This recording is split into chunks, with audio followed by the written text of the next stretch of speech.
আমি বাসে উঠেছিলাম। ভোপাল থেকে পুনে পৌঁছাতে প্রায় ১৬ ঘণ্টার সময় লাগে। যেহেতু আমি ট্রেনে ভ্রমণ করতে একেবারেই পছন্দ করি না, তাই বাসেই যাওয়ার সিদ্ধান্ত নিলাম। ভোপালের বাস স্ট্যান্ড থেকে বাসে উঠতেই দেখলাম ভিড় খুব একটা বেশি নেই। জানালার পাশের সিট পেয়ে স্বস্তিতে বসে পড়লাম। কিছুক্ষণ পর এক ব্যক্তি আমার পাশের সিটে বসে পড়লেন। প্রথমেই লক্ষ্য করলাম তিনি বড় বড় চোখে আমার দিকে তাকিয়ে আছেন। সেদিন আমি একটি হালকা গোলাপি রঙের শাড়ি পরেছিলাম, যা কিছুটা স্বচ্ছ ছিল, এবং তার সঙ্গে ছিল স্লিভলেস ব্লাউজ। আমি ব্যাপারটা এড়িয়ে গিয়ে চোখ বন্ধ করলাম এবং কিছুক্ষণ পর ঘুমিয়ে পড়লাম। কিন্তু ঘুম ভাঙতেই বুঝতে পারলাম ওই ব্যক্তি আমার দিকে বিরক্তিকর আচরণ শুরু করেছেন। এই পরিস্থিতি আমাকে অস্বস্তিতে ফেলে দিল। তারপর বাসের মধ্যেই সে আমি আর ঈশান সুখী দাম্পত্য জীবন কাটাচ্ছিলাম। ওর প্রতি আমার ছিল অগাধ ভরসা। কিন্তু যখন ওর ট্রান্সফার হলো ভোপালে, আমার মনে এক অজানা দুশ্চিন্তা কাজ করছিল। প্রথমবার ওর জিনিসপত্র গোছানোর সময় আমি বলেছিলাম, আমি তোমার সঙ্গে যেতে চাই। ঈশান মিষ্টি হেসে বলল, আগে আমাকে সেটেল হতে দাও, তারপর তোমাকে নিয়ে আসব। ওর কথা শুনে আমি আশ্বস্ত হয়েছিলাম। প্রথম দিকে প্রতিদিন ফোনে কথা হতো। দূরত্ব সত্ত্বেও আমাদের প্রেম ছিল অটুট। কিন্তু ধীরে ধীরে সব বদলাতে শুরু করল। ফোন কল কমে গেল, কথাবার্তাও ফিকে হয়ে এল। একসময় মাসে একবার কথা হতো, তারপর সেটাও কমে গেল। আমি একাকিত্বে ভুগতে লাগলাম। একদিন সাহস করে জিজ্ঞেস করলাম, তুমি কি আমাকে আর দরকার মনে করো না? ঈশান সবসময় বলত, কাজের চাপ বেশি, সব ঠিক আছে, কিন্তু ওর কথায় আমি অজুহাতের গন্ধ পেতাম। আমি বারবার বলতাম, আমাদের আলাদা থাকা ঠিক নয়। আমাকে সেখানে নিয়ে যাও না কেন? ঈশান এড়িয়ে যেত। তার আচরণ ধীরে ধীরে ঠান্ডা হতে থাকল। একসময় মাসের পর মাস ওর কোনো খোঁজ পেতাম না। উদ্বেগ রাগে পরিণত হল, আর আমি ভেতর থেকে ভেঙে পড়লাম। একদিন এক আত্মীয়ের কাছ থেকে এমন একটা খবর পেলাম, যা আমার পুরো জীবনটাই বদলে দিল। তারা জানালেন, ঈশান ভোপালে আরেকটা বিয়ে করেছে এবং এখন অন্য একজনের সঙ্গে থাকছে। এই কথা শুনে আমি হতবাক হয়ে গেলাম। আমার মন বিশ্বাসই করতে পারছিল না যে ও এমন কিছু করতে পারে। আমার ক্ষোভ আর দুঃখ একসঙ্গে জেগে উঠল। সেদিন রাতে আমি নিজেকে একটি প্রতিজ্ঞা করলাম। আমি সত্যিটা জানব। পরের দিনই ভোপালে যাওয়ার জন্য আমি প্রস্তুতি শুরু করলাম। ভেতরে ভেতরে আমার মন ভীত ছিল, কিন্তু আমার আত্মসম্মান আমাকে সামনে এগিয়ে নিয়ে যাচ্ছিল। আমার প্রশ্নের উত্তর আমি চাই, ঈশানের কাছ থেকে এবং সেই অন্য মহিলার কাছ থেকেও। ভোপালে পৌঁছানোর পর আমার পা ভারী হয়ে আসছিল। আমার চোখে ছিল প্রশ্ন আর মনে ভয়। যেটা শুনেছি সেটা কি সত্যি? যে মানুষটাকে আমি মন থেকে ভালোবেসেছিলাম, সে কি সত্যিই আমাকে ঠকিয়েছে? জীবনের সবচেয়ে বড় আঘাত ছিল, যে মানুষটাকে আমি ভরসা করেছিলাম, সে আমাকে ঠকাতে পারে। এই প্রশ্নগুলো মাথায় নিয়ে আমি চুপচাপ তার সম্পর্কে খোঁজ খবর নিতে শুরু করলাম। যতই সত্যটা সামনে আসতে লাগল, ততই আমার আশা ভেঙে পড়তে থাকল। আমি জানতে পারলাম, সে সত্যিই আরেকজন মহিলার সঙ্গে থাকছে। তাদের একটি ছোট সন্তানও রয়েছে। এই তথ্যগুলো জানার পর মনে হলো যেন আমার পুরো পৃথিবী ভেঙে গেছে। একদিন আমি তাকে দূর থেকে দেখলাম। সে ওই মহিলার সঙ্গে বাজারে ছিল। তাদের কথাবার্তা আর হাসি দেখে এটা স্পষ্ট হয়ে গেল যে সে খুশি। ঠিক সেই মুহূর্তে আমি অনুভব করলাম, তার জীবনে আমার কোনো গুরুত্ব আর নেই। আমি সেখানে দাঁড়িয়ে থেকেই নিজের সঙ্গে একটি প্রতিজ্ঞা করলাম। আমি ভাবতে লাগলাম, আমি কি তার সঙ্গে দেখা করব? আমার অনুভূতিগুলো তার সামনে প্রকাশ করব? কিন্তু আমার মনের এক কোণ থেকে একটা কণ্ঠস্বর বলল, না। তার সঙ্গে দেখা করে কী লাভ? সে কি নিজের ভুল স্বীকার করবে, নাকি পুরনো অজুহাতগুলোই দেবে? এই চিন্তা আমাকে সিদ্ধান্ত নিতে সাহায্য করল। আমি চুপচাপ ফিরে আসার সিদ্ধান্ত নিলাম। আমার ভেতরে রাগ, কষ্ট আর হতাশার এক বিশাল ঢেউ উঠছিল। আমি ভাবতে শুরু করলাম, কিভাবে আমি এতগুলো বছর তার কথা, তার প্রতিশ্রুতিগুলো ধরে বেঁচেছিলাম। সে বলত, আমি শিগগিরই তোমাকে আমার কাছে নিয়ে যাব। আমি প্রতিদিন তার ফোনের জন্য অপেক্ষা করতাম। প্রত্যেক উৎসবে আমি একা বসে তার উপস্থিতি অনুভব করার চেষ্টা করতাম। কিন্তু এই সব কিছু মিথ্যা ছিল। সে শুধু আমার বিশ্বাস ভাঙেনি, বরং আমাদের একসঙ্গে দেখা স্বপ্নগুলোও ধ্বংস করে দিয়েছে। আমি ভাবতে লাগলাম, আমি কি এমন কিছু করেছিলাম যাতে সে আমাকে এভাবে ছেড়ে চলে যেতে পারল? বাস রাস্তার উপর ছুটে চলছিল, আর আমি নিজের সিটে চুপচাপ বসেছিলাম। আমার সিট দুজনের জন্য ছিল, কিন্তু বাসে যাত্রী কম থাকায় পাশের সিটটি খালি পড়েছিল। আমি সেই খালি সিট নিয়ে কিছু মনে করিনি। কখনো কখনো একা বসে নিজের চিন্তায় ডুবে থাকা বেশ শান্তি দেয়। কিছুক্ষণ পর বাস একটি স্টেশনে থামল। কয়েকজন যাত্রী উঠে বসতে লাগলেন। আমার সিটে একজন এসে বসে পড়লেন। তিনি সাধারণ পোশাক পরা ছিলেন, হয়তো কোনো কাজের জন্য ভ্রমণ করছিলেন। আমি এক নজর তাকিয়ে আবার নিজের চিন্তায় মগ্ন হয়ে গেলাম। আমি পাশের যাত্রীর দিকে বিশেষ মনোযোগ দিচ্ছিলাম না। আমার চোখ জানালার বাইরে চলে যাচ্ছিল, আর মন হারিয়েছিল অন্য কোথাও। সময় এগিয়ে যাচ্ছিল। দুপুর প্রায় ৩টা হবে। রোদ আর ভ্রমণের ক্লান্তি আমাকে অস্থির করে তুলছিল। আমার তৃষ্ণা পেয়েছিল। আমি ব্যাগে হাত দিয়ে পানির বোতল বের করলাম। কিন্তু বোতল খুলে দেখলাম তাতে এক ফোঁটা পানিও নেই। এক মুহূর্তের জন্য মনে হলো যেন একটা ছোট্ট হতাশা আমার মধ্যে ছড়িয়ে পড়ল। আমি বোতলটা আবার ব্যাগে রাখতে যাচ্ছিলাম। তখনই পাশের যাত্রী আমার দিকে তাকালেন। মনে হয় তিনি আমার মুখে হতাশার ছাপ দেখে ফেলেছিলেন। হালকা একটা হাসি দিয়ে তিনি বললেন, আপনার পানি লাগবে? তার প্রশ্নে আমি একটু অস্বস্তি অনুভব করলাম। কিছু বলার আগেই তিনি তার ব্যাগ থেকে একটি পানির বোতল বের করে আমার দিকে বাড়িয়ে দিলেন। এই আচরণে আমি একটু অপ্রস্তুত হয়েছিলাম, আবার একটু স্বস্তিও পেয়েছিলাম। আমি বোতলটি নিলাম এবং কয়েক ঘুঁট পান করলাম। সত্যি বলতে সেই পানিটা যেন আমার সমস্ত ক্লান্তি দূর করে দিল। বোতল ফেরত দেওয়ার সময় আমি মৃদু হেসে তাকে ধন্যবাদ জানালাম। তিনিও মাথা নেড়ে আমার হাসির জবাব দিলেন। আমাদের মধ্যে খুব বেশি কথা হয়নি।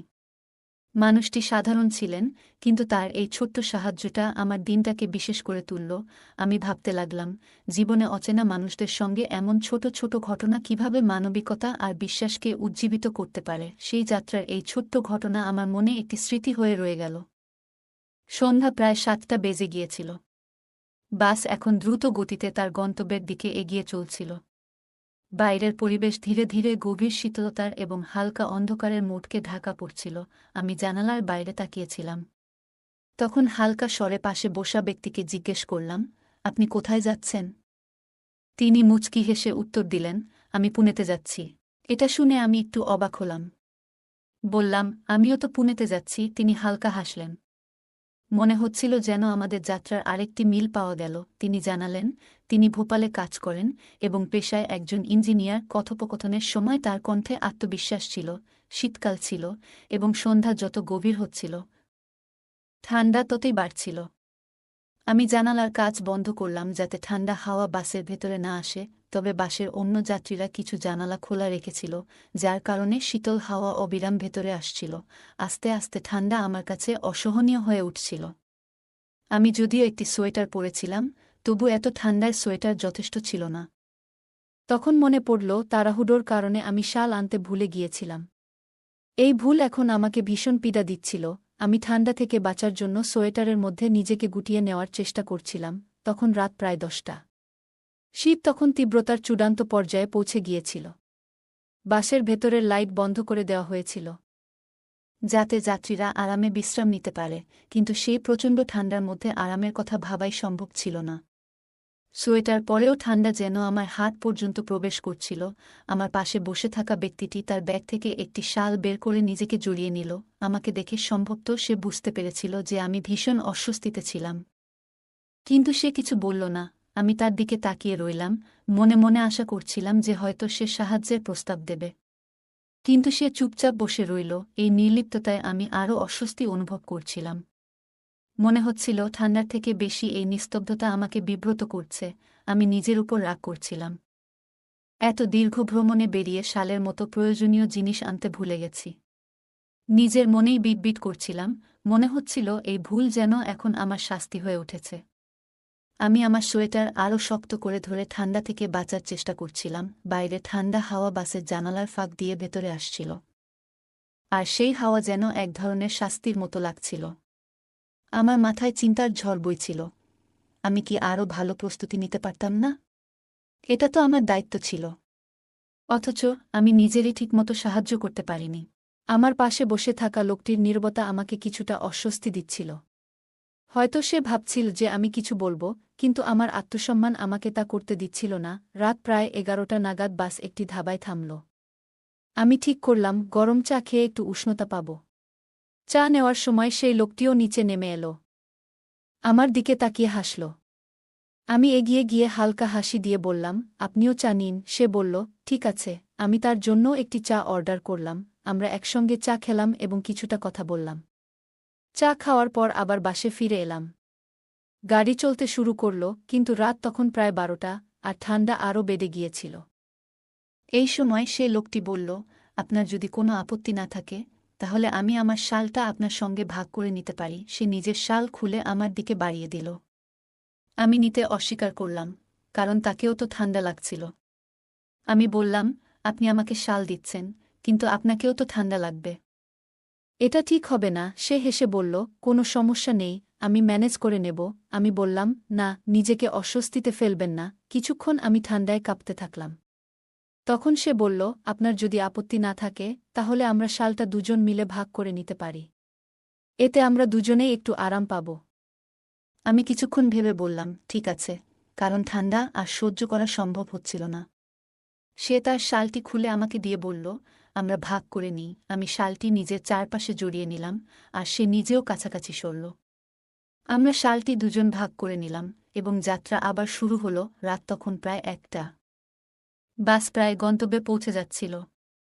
বাইরে এখনও ঠান্ডা তীব্র ছিল, কিন্তু শালের উষ্ণতা কিছুটা স্বস্তি দিচ্ছিল। তার সঙ্গে থাকা এই মুহূর্তগুলো যেন শীতের মধ্যে এক ধরনের আরাম এনে দিয়েছিল। হঠাৎ সে একটু অস্বস্তিতে সরে বসল। আমি লক্ষ্য করলাম সে একটু বিব্রত। কিছুক্ষণ পরে সে নরম গলায় বলল, ম্যাডাম, আমার হাতটা একটু জমে যাচ্ছে। যদি আপনার কোনো সমস্যা না হয়, আমি কি আপনার কাঁধে হাত রাখতে পারি? আমি কিছুক্ষণ চুপ করে রইলাম। তারপর হালকা হেসে বললাম, ঠিক আছে, কোনো অসুবিধা নেই। সে ধীরে ধীরে তার বাঁ হাত আমার কাঁধে রাখল। সেই স্পর্শে এক ধরনের উষ্ণতা অনুভব করলাম। আমরা আরও কাছাকাছি বসেছিলাম। এটি কিছুটা অস্বস্তিকর হলেও সেই মুহূর্তে তা এক ধরনের স্বস্তির মতো ছিল। আমি তাকে ধন্যবাদ জানালাম এবং বললাম, আপনার সঙ্গে এই যাত্রা খুব স্মরণীয় হয়ে রইল। ঘটনা এমন ঘটল যে আমি শীতের তীব্রতা থেকে বাঁচতে খুবই সমস্যায় পড়েছিলাম। তখন একজন অপরিচিত ব্যক্তি হাসিমুখে বলল, এতে কিছু হয় না। একে অপরকে সাহায্য করা আমাদের কর্তব্য, এবং আমি সবসময় সাহায্য করতে ভালোবাসি। তার এই কথাগুলো খুবই সহজ ও আন্তরিক মনে হল। তার সহানুভূতি আর সরলতা আমার মনকে শান্ত করল। এই ছোট্ট যাত্রাপথে একজন অপরিচিত ব্যক্তি যেভাবে আমাকে সাহায্য করেছিল তা এক অসাধারণ অনুভূতিতে পরিণত হল। আমরা একসঙ্গে শীতের সঙ্গে লড়াই করলাম এবং কিছু মুহূর্ত ভাগ করে নিলাম। এই যাত্রাটি শুধু গন্তব্যে পৌঁছানোর ছিল না, বরং বুঝতে শেখারও ছিল যে কখনো কখনো সাহায্য এবং সমর্থন এমন মানুষদের কাছ থেকে আসে যাদের আমরা কখনো জানি না, কিন্তু তাদের উদারতা আমাদের হৃদয়কে ছুঁয়ে যায়। আমি তার সহজ সরল স্বভাব খুব পছন্দ করলাম এবং জিজ্ঞাসা করলাম, আপনার নাম কি? সে মুচকি হেসে উত্তর দিল, আমার নাম বিনয়। আমি বললাম, আমার নাম নেহা।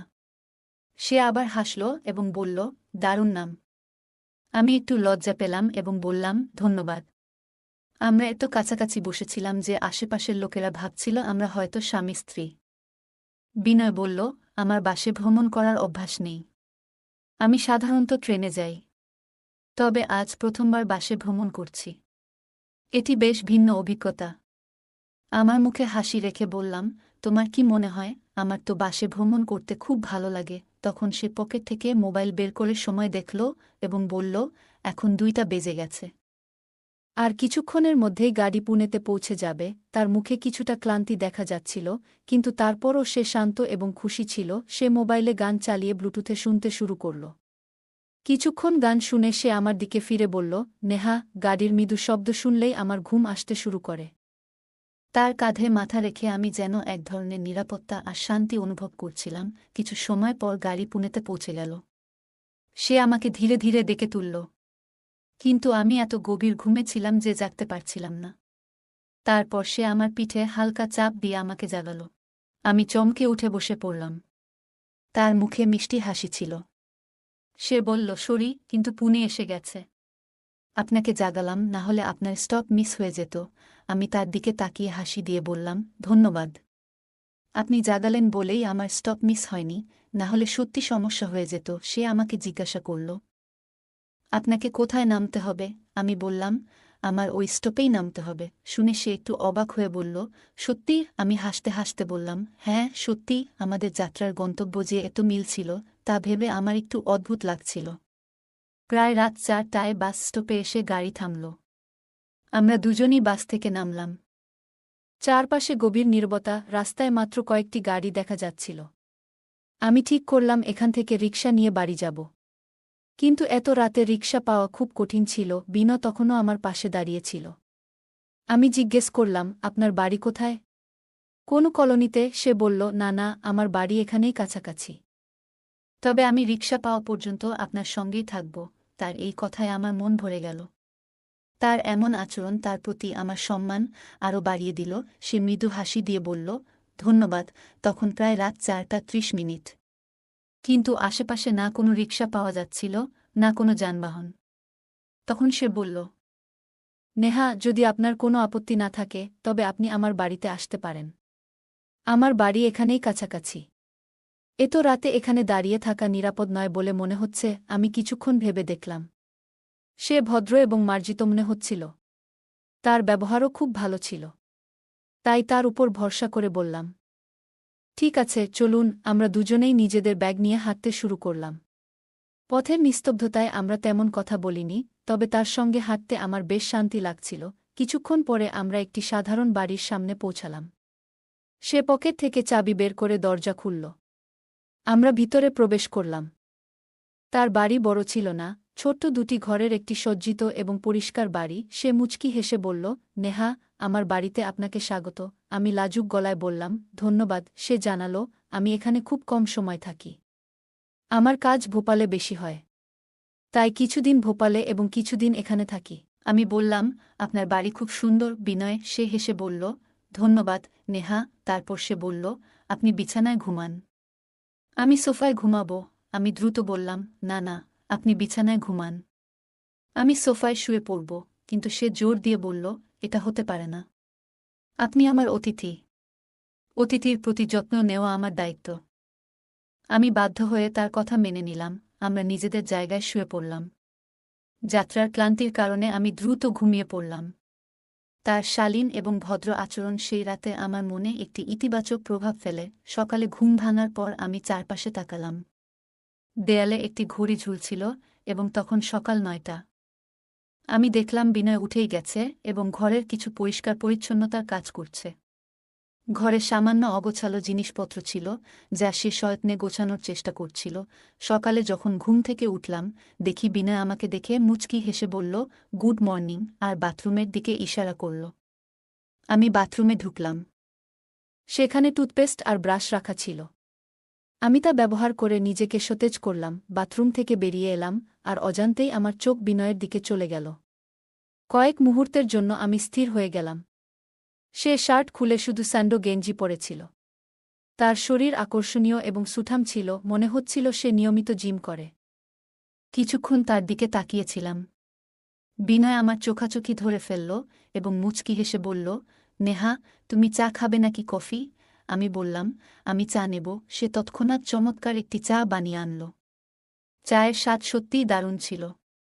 আমি বললাম, চা খুব ভালো হয়েছে। তারপর বললাম, এখন আমাকে যেতে হবে।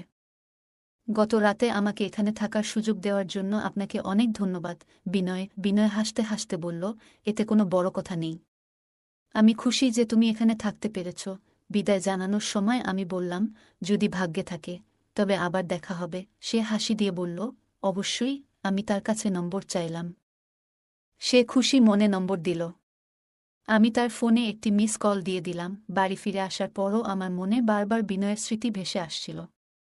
তার সম্মানজনক ব্যবহার, সরল কথাবার্তা আর তার সহায়তার ভাবনা আমার মনকে দারুণভাবে ছুঁয়ে গিয়েছিল। আগে কখনো নিজের স্বামী ছাড়া অন্য কোনো পুরুষের প্রতি এমন অনুভূতি হয়নি। তবে বিনয়ের ব্যক্তিত্বে যেন একটি বিশেষ আকর্ষণ ছিল। দুদিন পর আমি বিনয়কে ফোন করলাম। সে ফোন ধরেই বলল, তুমি কোথায়? আমি আজ বাড়িতেই বিশ্রাম নিচ্ছি। কি হয়েছে? আমি বললাম, কিছু না, তোমার কথা মনে পড়ল তাই ফোন করলাম। সে হেসে বলল, ঠিক আছে, তাহলে দেখা করি কোনো এক জায়গায়। আমি তাকে বাড়ির কাছের একটি গার্ডেনে আসতে বললাম। আমি নির্ধারিত সময়ের আগে গার্ডেনে পৌঁছালাম। কিছুক্ষণ পর বিনয় এল। তাকে দেখে আমার মন একটু অস্থির হয়ে উঠল। সে জিন্স আর টি শার্ট পরে এসেছিল এবং সত্যিই খুব সুদর্শন লাগছিল। সে মুচকি হেসে বলল, কি খবর? নতুন স্টাইল কেমন লাগছে? আমি হেসে বললাম, তোমাকে খুব হ্যান্ডসাম লাগছে। আমরা গার্ডেনে বসে দীর্ঘ সময় ধরে গল্প করলাম। সে জানতে চাইল, নেহা, তুমি কি একা থাকো? আমি বললাম, হ্যাঁ, আমি একা থাকি। আমার স্বামী ভোপালে থাকতেন, কিন্তু সে আমাকে অনেক বড় ধোঁকা দিয়েছে। আমি আমার জীবনের সমস্ত ঘটনা তাকে বললাম। বিনা মনোযোগ দিয়ে সব শুনল। তার চোখে দুঃখ ও সহানুভূতির ছাপ স্পষ্ট ছিল। গল্প করতে করতে দুপুর ৩টা বাজে। আমি তাকে জিজ্ঞেস করলাম, আজ তুমি কোথায় খাওয়া দাওয়া করবে? সে বলল, আসলে এখনও কিছু ঠিক করিনি। আমি হাসি দিয়ে বললাম, তাহলে আজ আমার বাড়িতে এসো। সে মুচকি হেসে বলল, ঠিক আছে, সন্ধ্যায় আসব। আমরা একে অপরকে বিদায় জানালাম। সন্ধ্যায় ৬টা ৩০ আমি তাকে ফোন করলাম। বললাম, বিনয়, তুমি কি আসছো? সে বলল, অবশ্যই, আমি রওনা হচ্ছি। ঠিক সময়ে বিনয় আমার বাড়িতে পৌঁছাল। আমি তাকে স্বাগত জানালাম এবং বললাম, আমি আগেই খাবার তৈরি করে রেখেছি। আমরা দুজন একসঙ্গে ডাইনিং টেবিলে খাবার খেতে বসলাম। সেদিন আমি একটি হালকা গোলাপি রঙের শাড়ি পরেছিলাম, যা কিছুটা স্বচ্ছ ছিল, এবং তার সঙ্গে ছিল স্লিভলেস ব্লাউজ। খাওয়া শেষ হওয়ার পর আমরা সোফায় বসে গল্প করতে শুরু করলাম। গল্পের ফাঁকে বিনয় আমাকে বলল, আপনাকে এই শাড়িতে অসাধারণ সুন্দর লাগছে। তার এই প্রশংসা শুনে আমি হেসে বললাম, সত্যিই। বিনয়ের সঙ্গে গল্প করতে করতে আমি আমার ফোন বের করলাম। আমি বললাম, বিনয়, আমার ফোনে একটি অ্যাপ ইনস্টল হয়ে গেছে, কিন্তু আমি সেটি ডিলিট করতে পারছি না। আপনি কি ঠিক করতে পারবেন? বিনয় বলল, আমাকে দিন, আমি দেখিনি। সে আমার পাশে বসে কয়েক সেকেন্ডেই ফোনের সমস্যাটি সমাধান করে দিল। আমি তার দক্ষতায় অবাক হয়ে গেলাম। আমরা খুব কাছাকাছি বসেছিলাম। হঠাৎ বিনয় বলল, নেহা, সেদিন যখন আমরা একসঙ্গে যাত্রা করছিলাম, আমার খুব ভালো লেগেছিল। আমি বললাম, হ্যাঁ, সেই রাত আমার জন্য স্মরণীয় ছিল। আমাদের দৃষ্টিগুলো একে অপরের সঙ্গে আটকে গেল। ধীরে ধীরে সে আমার হাত ছুঁয়ে দিল এবং গভীরভাবে আমার চোখের দিকে তাকাল। তার মুখ আমার এতটা কাছাকাছি এলো যে মুহূর্তটা যেন থমকে গেল। আমি ওকে যতটা চিনেছি, তার সরলতা আর আন্তরিকতা সবসময় আমাকে টেনেছে। সে এতটা কাছে আসলেও আমার মনে কোনো অস্বস্তি জাগেনি। কিছুক্ষণ পরে আমরা যখন একটু দূরে সরে দাঁড়ালাম, তখন তার চোখে এক ধরনের লজ্জা আর দ্বিধা ফুটে উঠল। বিনয় বলল, আমি দুঃখিত নেহা। আবেগে কিছুটা ভেসে গিয়েছিলাম। এটা ইচ্ছাকৃত ছিল না। তার কণ্ঠে ছিল আন্তরিকতা এবং মুখে ছিল এক ধরনের দুশ্চিন্তার ছাপ। আমি হালকা হেসে বললাম, কোনো সমস্যা নেই, বিনয়। সত্যি বলতে, যা ঘটেছে তা আমারও ভালো লেগেছে। সে বলল, সত্যিই। আমি মাথা নেড়ে সম্মতি দিলাম। রাত তখন প্রায় 10টা। আমরা একে অপরের খুব কাছাকাছি চলে এসেছিলাম। সেই রাতটি যেন আমার জীবনে এক অভূতপূর্ব অভিজ্ঞতা হয়ে উঠল। আমাদের কথোপকথন গভীর থেকে গভীরতর হয়ে গেল। রাতের প্রায় 4টা পর্যন্ত আমরা জেগেছিলাম। কিন্তু কখন যে ঘুমিয়ে পড়েছিলাম তা বুঝতেই পারিনি। কিছুক্ষণ পরে আমরা যখন একে অপরের থেকে একটু দূরে এলাম, তখন আমি বিনয়ের চোখে এক ধরনের অস্বস্তি এবং উদ্বেগ দেখতে পেলাম। তার চোখে এমন কিছু ছিল যেন সে নিজেকে বোঝানোর চেষ্টা করছে যে যা হয়েছে তা একেবারে অপ্রত্যাশিত ছিল। তার দৃষ্টিতে এক গভীর অস্থিরতা স্পষ্ট ছিল। ধীরে ধীরে সে বলল, মাফ করবেন নেহা। আমি আবেগে ভেসে গিয়েছিলাম, তাই এমন হল। তার কণ্ঠে ছিল এক ধরনের সৎ স্বীকারোক্তি, যেন সে নিজের হৃদয়ের কথা প্রকাশ করছে। তার মুখে এক ধরনের অস্বস্তির ছাপ ফুটে উঠেছিল, যেন সে নিজেকেই দোষ দিচ্ছে। আমি হালকা হেসে বললাম, কোনো সমস্যা নেই, বিনয়। সত্যি বলতে, যা ঘটেছে তা আমারও ভালো লেগেছে। আমার কণ্ঠেও একই রকম সত্যতা ছিল, কোনো মিথ্যা বা ছলনা ছাড়াই। আমার কথা শুনে সে এক মুহূর্তের জন্য নীরব থাকল।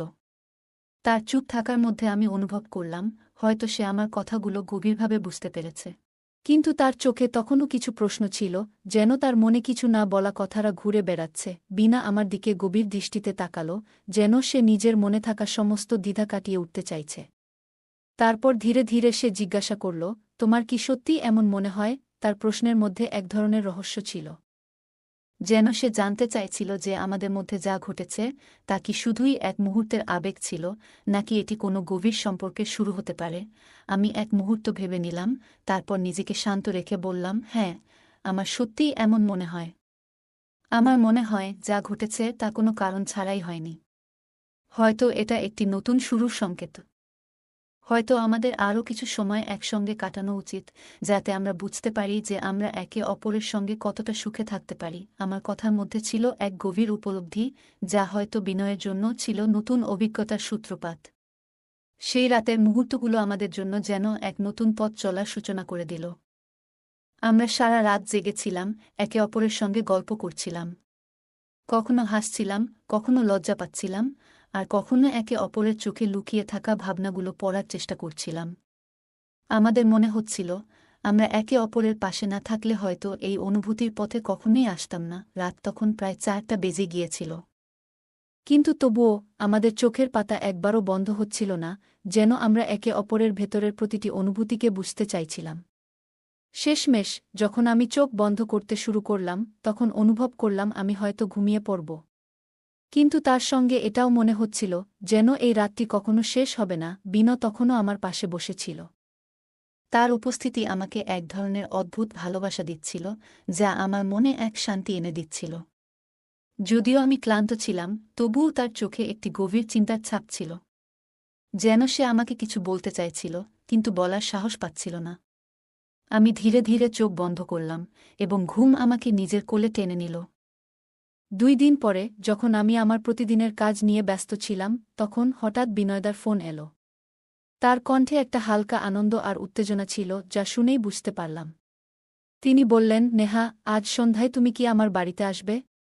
কাল আমার ছুটি, আমরা আরাম করে গল্প করব, একসঙ্গে খাওয়া দাওয়া করব, আর ইচ্ছে করলে রাতে থেকেও যেতে পারো। তার কথার ভঙ্গিমায় একটা স্বাভাবিকতা আর আন্তরিকতা ছিল, যেন তিনি আমাকে এক নিরাপদ আর স্নিগ্ধ পরিবেশে নিয়ে যেতে চাইছেন। তার আমন্ত্রণ শুনে আমি কিছুক্ষণ চুপ করে রইলাম।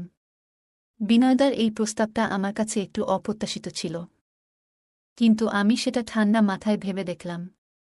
তার নিমন্ত্রণ আমাকে একদিকে কৌতূহলী করল, আবার অন্যদিকে একটু দ্বিধাগ্রস্ত করল। তিনি আমার থেকে কী প্রত্যাশা করছেন, সেটা একেবারে স্পষ্ট ছিল না। আমার মনেও এক ধরনের মিশ্র অনুভূতি কাজ করছিল, তবুও আমি মনে মনে ভাবলাম, এটা আমার নিজের অনুভূতিগুলো বোঝার একটা সুযোগ। হয়তো এটাই সঠিক সময়। তার প্রস্তাব আমার মনে একটু সংকোচ তৈরি করেছিল, কিন্তু আমি ঠিক করলাম যে আমি এই সুযোগটা গ্রহণ করব। আমাকে সেই প্রশ্নগুলো করতে হবে, যেগুলো বহুদিন ধরে আমার মনে জমেছিল। আমি জানতে চাইছিলাম, তিনি কি আমার সঙ্গে তার জীবন কাটানোর জন্য প্রস্তুত? আমাদের এই সম্পর্ক কি শুধু এক পলকের আবেগ, নাকি এটি কোনো গভীর আর স্থায়ী বন্ধনের শুরু? সন্ধ্যায় আমাদের দেখা হওয়ার কথা ছিল, আর আমার মনে হচ্ছিল এই মুহূর্তটা খুব গুরুত্বপূর্ণ। এটা এমন একটা সন্ধ্যা হতে চলেছিল যেখানে আমি আমার মনের কথা বিনয়দাকে বলতে চেয়েছিলাম। তার উত্তরের উপর নির্ভর করছিল আমার জীবনের পরবর্তী পদক্ষেপ। আমি বুঝতে পারছিলাম, এই সন্ধ্যা হয় আমাদের জীবনে এক নতুন অধ্যায়ের সূচনা করবে, নয়তো সবকিছু থেমে যাবে। তবুও আমি নিজের কাছে প্রতিজ্ঞা করেছিলাম, আমি সেই প্রশ্নটা সম্পূর্ণ সহজভাবে করব, যাতে বিনয়দা কোনো চাপ অনুভব না করেন। আমি চাইছিলাম তিনি স্বাভাবিকভাবেই তার অনুভূতিগুলো প্রকাশ করুন। আমি বিশ্বাস করতাম, তার প্রতিটি কথা তার হৃদয়ের গভীর অনুভূতির প্রতিফলন হবে, আর সেখান থেকেই আমি আমার পরবর্তী সিদ্ধান্ত নেব। সন্ধ্যাটা যেন আমার জীবনের এক নতুন অধ্যায়ের সূচনা হতে চলেছিল। আমি তাড়াতাড়ি তৈরি হলাম এবং ভাবছিলাম, আমি কি সত্যিই প্রস্তুত এই পদক্ষেপ নেওয়ার জন্য? মনে এক ধরনের হালকা উদ্বেগ কাজ করছিল, কিন্তু সঙ্গে এই বিশ্বাসও ছিল যে আমাকে সেই প্রশ্নটা তুলতেই হবে। জীবনে অনেক সময় এমন কিছু মুহূর্ত আসে যেখানে আমাদের একটা সিদ্ধান্ত নিতে হয়, আর সেই সিদ্ধান্ত পুরো জীবন বদলে দিতে পারে। সন্ধ্যাটা এলো। আমি বিনয়দার বাড়িতে পৌঁছালাম। দরজা খুলতেই তার মুখে একটা হালকা হাসি ফুটে উঠল। সেটা দেখে মনে হচ্ছিল, তার কাছেও এই সন্ধ্যাটা বিশেষ কিছু। তার আন্তরিক অভ্যর্থনা আমাকে আরও বেশি স্বাচ্ছন্দ্য বোধ করালো। আমার সবসময় মনে হতো যে বিনয়দার সঙ্গ আমাকে অন্যরকম প্রশান্তি দেয়া। সেই দিন আমি যখন তার বাড়িতে পৌঁছালাম, তিনি আমাকে আন্তরিকতায় ভরিয়ে ভেতরে নিয়ে গেলেন। আমরা সোফায় বসে আরাম করে গল্প করতে শুরু করলাম। বিনয়দা তার রান্না করার অভিজ্ঞতার কথা বলছিলেন, আর তার মধ্যেই হালকা রসিকতা আর মজার কথায় সময় কেটে যাচ্ছিল। ধীরে ধীরে আমাদের কথোপকথনে এক ধরনের গভীর আন্তরিকতা অনুভব করতে লাগলাম। মনে হচ্ছিল, আমরা একে অপরের জীবনে কতটা গুরুত্বপূর্ণ হয়ে উঠেছি। তবুও আমার মনের মধ্যে একটা প্রশ্ন ছিল, যেটা করার জন্য সাহস জোগাড় করতে হচ্ছিল। বিনয়দা মাঝে মাঝে আমার দিকে তাকিয়ে জিজ্ঞেস করছিলেন, তুমি কি ঠিক আছো? আরামেই তো আছো? তার প্রশ্নের মধ্যে একটা সত্যিকারের উদ্বেগ আর যত্ন ছিল, যা আমাকে খুব ভালো লাগছিল। তার কথাগুলোতে আমি বুঝতে পারছিলাম যে তিনি সত্যিই আমার সঙ্গে সম্পর্ক তৈরি করার চেষ্টা করছেন। তবুও কিছু একটা ছিল যা আমাকে আরও গভীরভাবে জানতে আগ্রহী করছিল। আমাদের আলাপচারিতার মধ্য দিয়ে সময় এগিয়ে যাচ্ছিল, কখনো হাসি, কখনো গভীর কথায় আমরা হারিয়ে যাচ্ছিলাম। রাত তখন প্রায় 9টা বেজে গেছে, আর আমি জানতাম যে সময় এসে গেছে। সাহস সঞ্চয় করে আমি বললাম, বিনয়দা, আমি আপনাকে একটা গুরুত্বপূর্ণ কথা বলতে চাই। তিনি আমার মুখের দিকে তাকিয়ে মৃদু হেসে বললেন, কি বলো নেহা? তার কণ্ঠে কোনো উত্তেজনা বা চাপ ছিল না, বরং ছিল সত্যিকারের আগ্রহ। এই মুহূর্তটাই ছিল যখন আমাকে আমার মনের কথা খুলে বলতে হতো। আমি একটু দ্বিধায় বললাম, বিনয়দা, আমি জানতে চাই, আপনি কি আমার সঙ্গে জীবন কাটানোর জন্য প্রস্তুত? আমার কণ্ঠে সামান্য নার্ভাসনেস ছিল, কিন্তু আমি আমার কথাগুলো স্পষ্টভাবে বললাম। বিনয়দা কিছুক্ষণ নীরব রইলেন। মনে হচ্ছিল তিনি আমার প্রশ্নের গুরুত্ব বুঝে ভেবেচিন্তে উত্তর দিতে চাইছেন। তার চুপ করে থাকার সেই মুহূর্ত আমার কাছে অত্যন্ত গুরুত্বপূর্ণ ছিল, কারণ তার উত্তরেই আমার ভবিষ্যতের পথ নির্ধারিত হতে চলেছিল। অবশেষে তিনি বললেন, নেহা, তোমার সঙ্গে কথা বলা আমার জন্য সবসময় বিশেষ। আমি অনুভব করি যে আমাদের সম্পর্কের মধ্যে একটা গভীরতা আছে। আমি তোমার সঙ্গে জীবন কাটানোর কথা ভাবছি, কিন্তু আমি চাই যে আমরা একে অপরকে আরও ভালোভাবে বুঝে নিই, যাতে আমাদের বিয়ের পর জীবনটা সত্যিই সুখের হয়। তার কথাগুলো আমাকে স্বস্তি দিল। আমি বুঝতে পারলাম যে আমরা দুজনেই এই সম্পর্ককে সঠিক পথে এগিয়ে নিয়ে যেতে প্রস্তুত। কিন্তু আমরা চাইছিলাম এই সম্পর্ক ভালোবাসা এবং বোঝাপড়ার উপর ভিত্তি করে গড়ে উঠুক, কোনো চাপ বা তাড়াহুড়োর মধ্যে নয়। এই অভিজ্ঞতা আমাকে শিখিয়েছে যে জীবনের কোনো পথই সরল হয় না, কিন্তু যদি দুটি মানুষ তাদের সম্পর্কের প্রতি সৎ থাকে এবং একসঙ্গে সমস্যার সমাধান করতে চায়, তাহলে কোনো বাধাই অজেয় নয়। আজ আমি আর বিনয়দা একে অপরের জীবনের এক অবিচ্ছেদ্য অংশ। আমাদের এই যাত্রা আমাকে শিখিয়েছে যে ভালোবাসা শুধুমাত্র রোমান্টিক অনুভূতির মধ্যে সীমাবদ্ধ নয়। এটি এমন এক সত্যিকারের অংশীদারিত্ব যেখানে উভয় পক্ষ একে অপরের পাশে থাকে, যে কোনো পরিস্থিতির সম্মুখীন হওয়ার জন্য। বন্ধুরা, যদি এই গল্পটি ভালো লেগে থাকে, তাহলে দয়া করে ভিডিওটি লাইক করুন এবং আমাদের চ্যানেলটি সাবস্ক্রাইব করুন। পাশে থাকা বেল আইকনটি প্রেস করুন, যাতে করে আমরা যখনই নতুন ভিডিও আপলোড করি, তার নোটিফিকেশন সবার আগে আপনার কাছে পৌঁছে যায়। ধন্যবাদ। দেখা হবে আমাদের পরবর্তী ভিডিওতে।